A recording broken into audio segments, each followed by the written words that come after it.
Alle sammen, velkommen til den her video. Klokken er lige nu 5:15 om morgenen, og vi skal til at mod skolen, så vi kan mødes med de andre klasser, og så vi kan få den bus i gang til Berlin. Så det bliver mega fedt. Så er vi officielt kommet til Tyskland. Vi er lige holdt ind på en resteplads, som I kan se, hvor vi lige har stræk benpause og tidspause, og så er vi ellers på hjulene igen. Hej, vi er havnet ved McDonald's. Vi holder anden pause, og om 10 minutter skal vi afsted mod Berlin. Woo!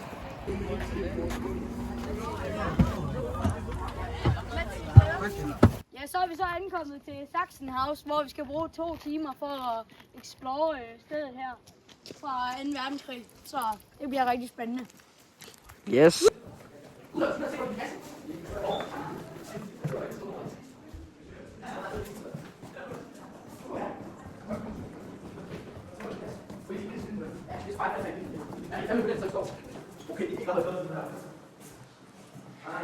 Det var så herinde, hvor det blev kremeret.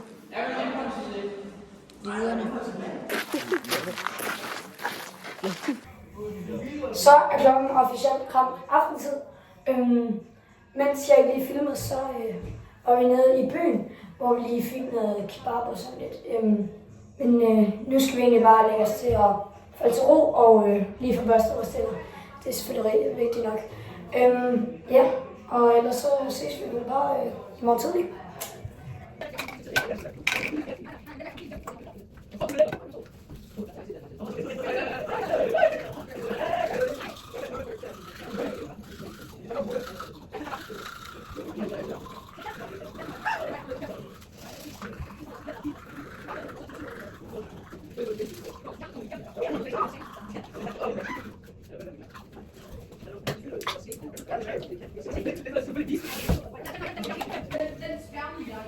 Man skal huske at få børste sine tænder. Så meget sukker vi har spist i dag.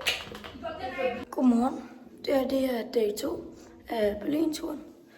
Og nu skal vi til at ned og have morgenmad. Og så har vi så fået sådan nogle her armbånd, så vi kan komme ned og få noget at spise.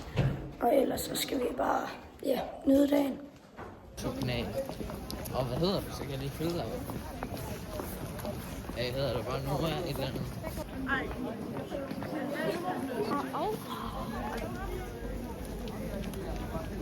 Skal jeg lige...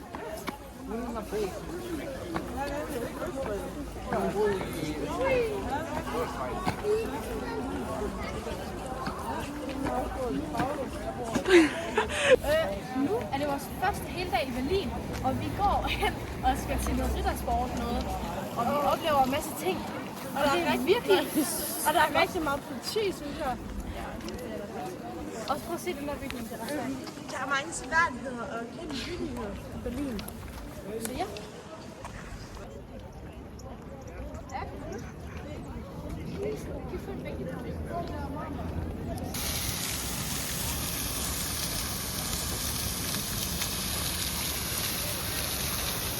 Ja, vi står foran Brandenburger Tor. Ja.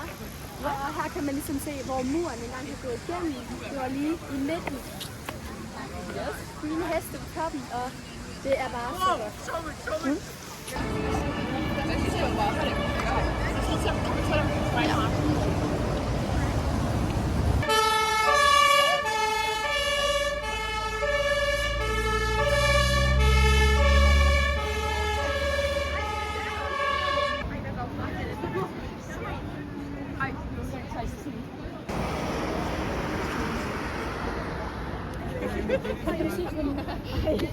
Hvad er det, de sagt?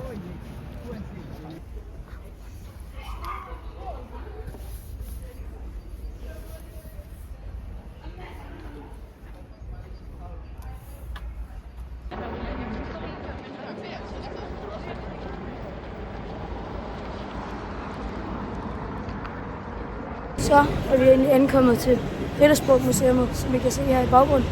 Og vi skal til ind og lave vores egen riddersportchokolade, så det bliver rigtig spændende.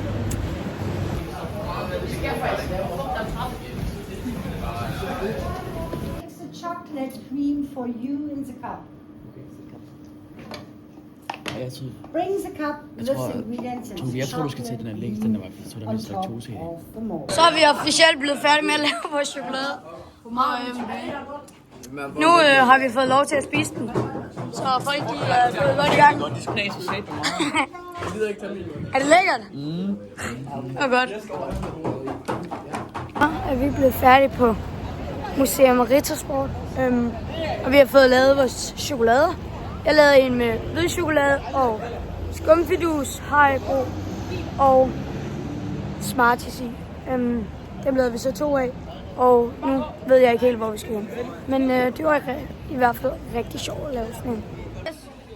Update her. Nu er der lige gået en times tid, hvor vi lige har været ude og få noget mad og fået i butikker og sådan lidt. Og nu skal vi til at mod Museum of Illusions, hvor vi ligesom skal opleve tingene, man kan prøve derinde. Og ja, der går vi over mod nu.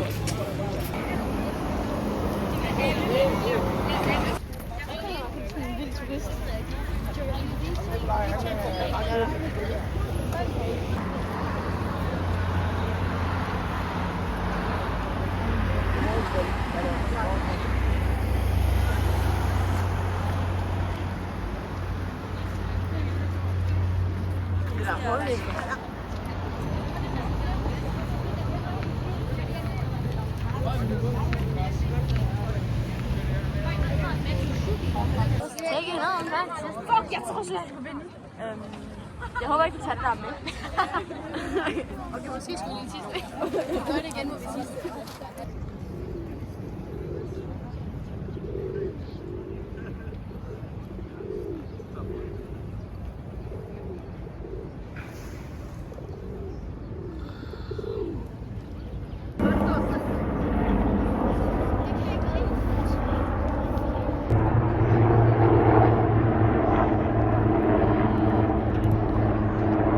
Så er vi kommet tilbage til hotellet, og vi sidder lige nu bare og snakker og spiser snacks og sådan lidt. Men mens jeg lige ikke filmede, fordi min telefon er gået død, så tog vi bussen hjem fra byen af til hotellet. Og ja, nu er vi så her. Ja, og bare hygge rundt og lege rundt, så det er rigtig hyggeligt. Lige nu er der en kamp mellem danskerne og tyskerne. Og det er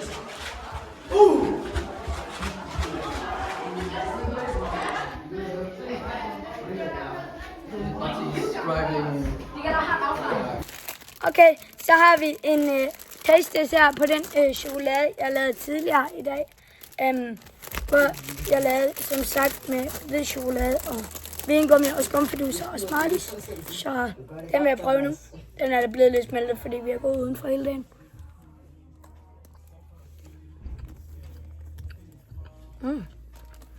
Den er meget god, men den er lidt til den søde inde for mig, synes jeg. Så jeg vil nok give den en 7 ud af 10. 7,5. Er meget god. Okay, vi er tilbage her på værelset med et haul den her gang. Som den første ting, kan I se, det er den her t-shirt.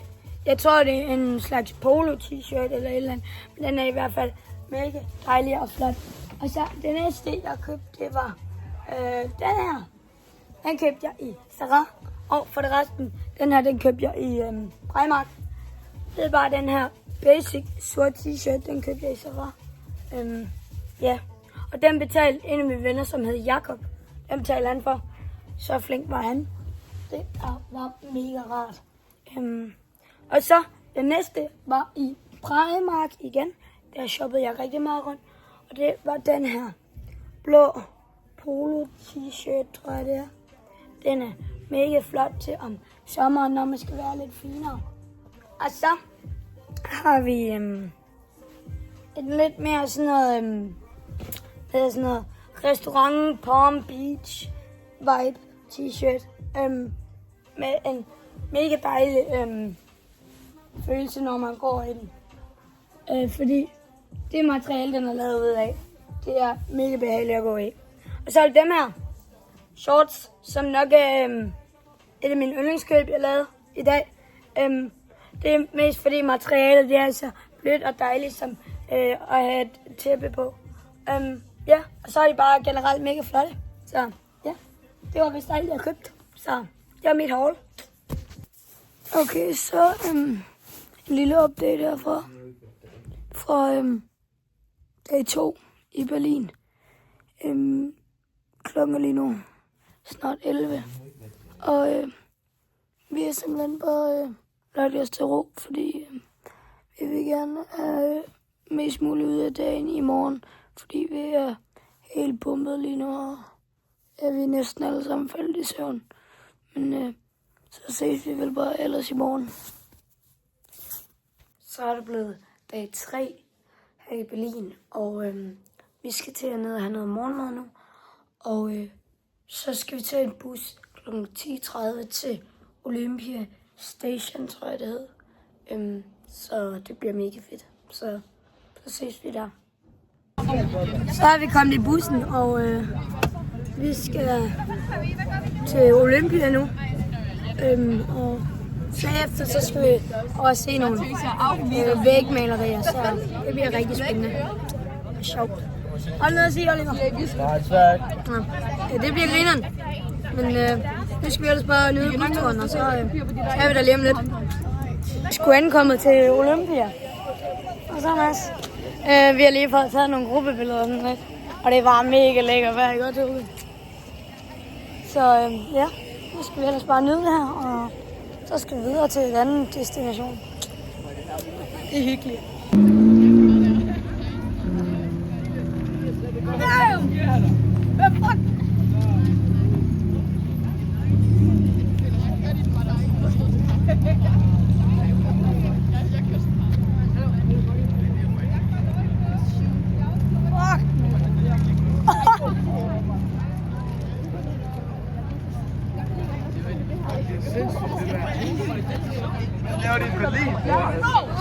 Der bliver ved.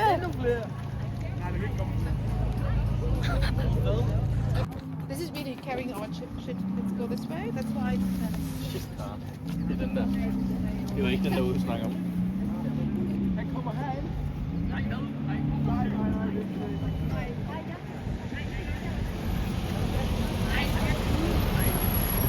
Det er bare en krop i hovedet.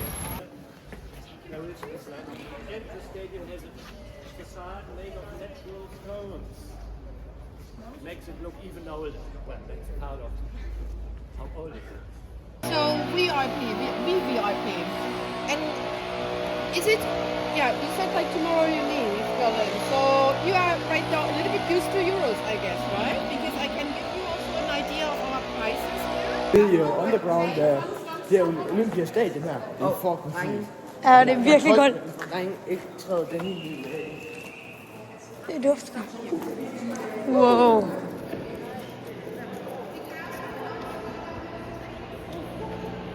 Jeez.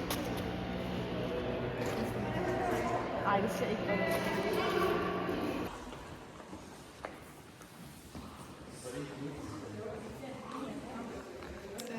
With the blue light, there are no contrast. Det er godt, du får dokumenteret det hele. Ja. Okay, nu har vi været på Olympian Stadion, og det var virkelig sindssygt, fordi der var virkelig mange kendte som spillere. Og vi sad på deres pladser, så vi var famous. Yes. Og nu skal vi... Nu skal vi ind og se det igen. Så, ja. det er sejt. Wow.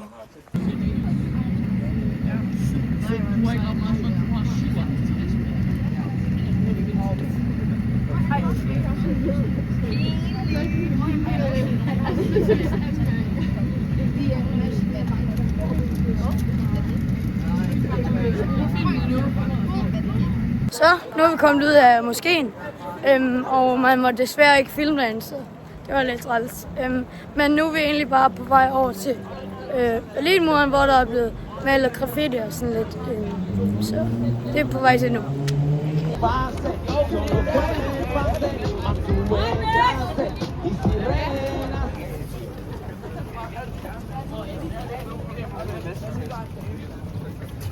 Er vi med på vloggen nu? Ja.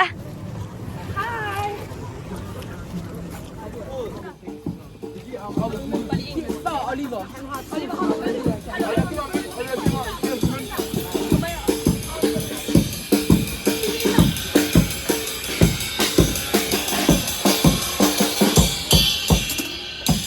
Så hvordan er humøret lige nu?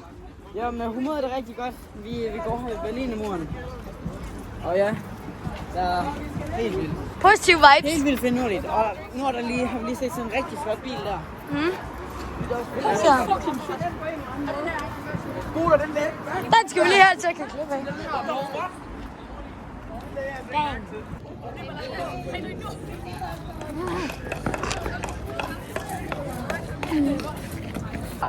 Holy shit. God damn. Noah. Du fik bare lige på sin gadusen der. Hvad? Var I punkteret? Nej, bare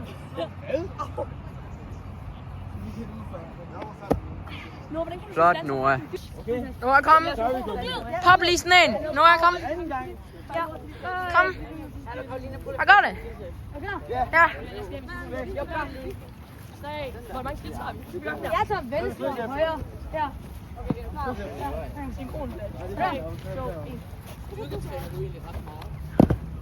Okay, det er sygt, det der.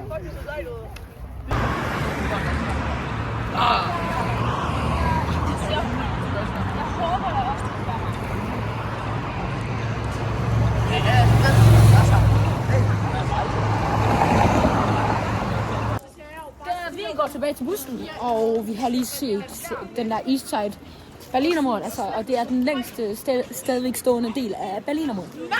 Woo!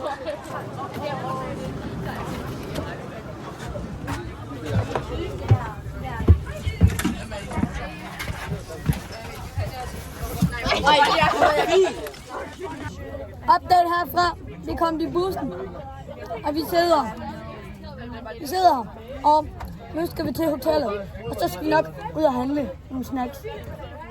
Fordi det mangler vi virkelig. En lille hurtig update herfra. Vi skal til at finde aftensmad, hvor vi har valgt at tage i Netto. Fordi der er mega stort udvalg.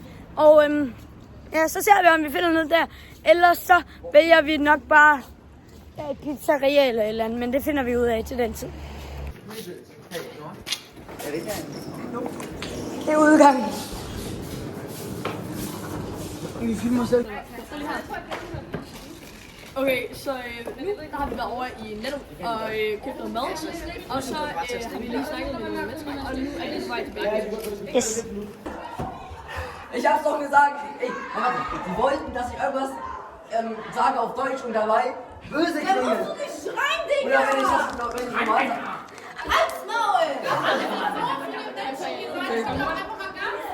Okay, en lille update herfra. Det er blevet dag 4, og vi har fået pakket vores ting, og er på vej ud mod bussen, tror jeg det er. Er det ikke det? Jo. Og så skal vi mod nogle attraktioner for at se i dag. Og så efter vi har gjort det, så skal vi tage bussen, og så er det ellers bare hjem mod Danmark.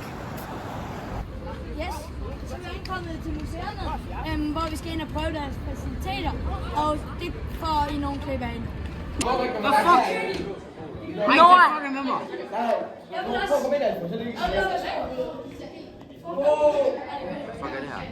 Prøv at kigge på dem. Fuck, er det ikke også med dig? Kig på dem. Jakob!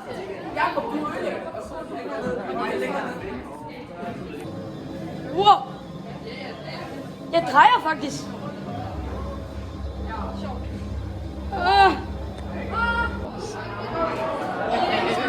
Det er rigtig meget. Nej. Ser det rigtigt ud? Nej, det er det, jeg har spejl, så skal jeg stå sådan her. Ja, nu ser det rigtigt ud.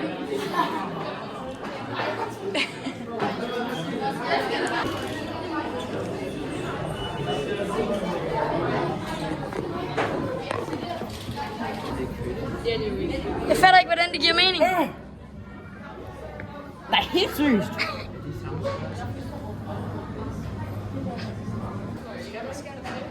Det passer. Prøv at se, det er grønne. Det skulle ikke sådan Michael Jackson. Wow. Hvad skal man her? Jeg står lige nu.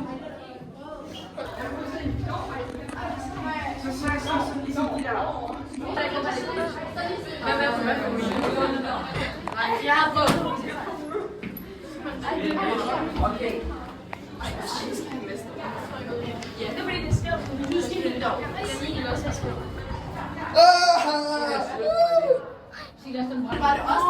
Nora, det der, sæt dig lige på den. Jeg er sådan der. Så nu er vi på vej til Alexanderplads, og der skal vi tage nogle billeder, og vi er nede i undergrunden. Ja. Nu er vi ankommet til vores første stop på vores tur, og det er Alexanderplads. Så her. Hvorfor sidder jeg ikke bare foran den der? Så vi... Okay, nu er vi lige kørt på vores første stop, og nu er vi på vej over til nummer 2, og der skal vi købe nogle ting til nogle folk. Og vi har fået 5 euro med. Yes.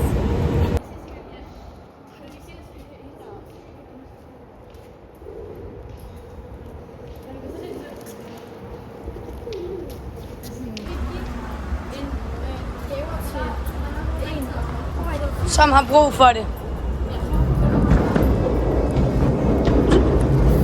Vi får lige en opdatering her. Vi har lige været på KFC, og nu skal vi til at YHM. Ja, og som sagt, så står vi i Mall of Berlin. Nej, bro, det er fedt. Det er forskellige typer, bro. Så nu er vi på vej hjem fra Berlin. Så ja, og så skal vi køre i 3-4 timer, og så kommer vi væk. Yes. En lille update herfra. Vi har lige været inde på McDonald's og fået noget mad. Og nu skal vi køre i 4,5 timer, og så har vi det næste stop. Og jeg fik en Happy Meal og en double cheeseburger, så det var rigtig lækkert. Ja. Lige nu er vi på vej hjem fra Berlin, eller vi ser hjem om 4 timer. Ellers så er vi bare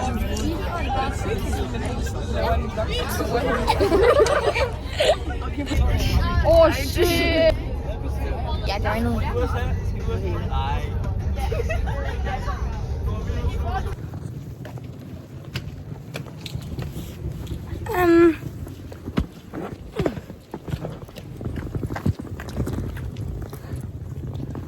Okay, så klokken er blevet næsten 24, og vi er på vej mod bilen her, og nu skal vi vist bare til hjem og sove. Så det var alt for den her vlog simpelthen, og ja, det var Berlin-turen.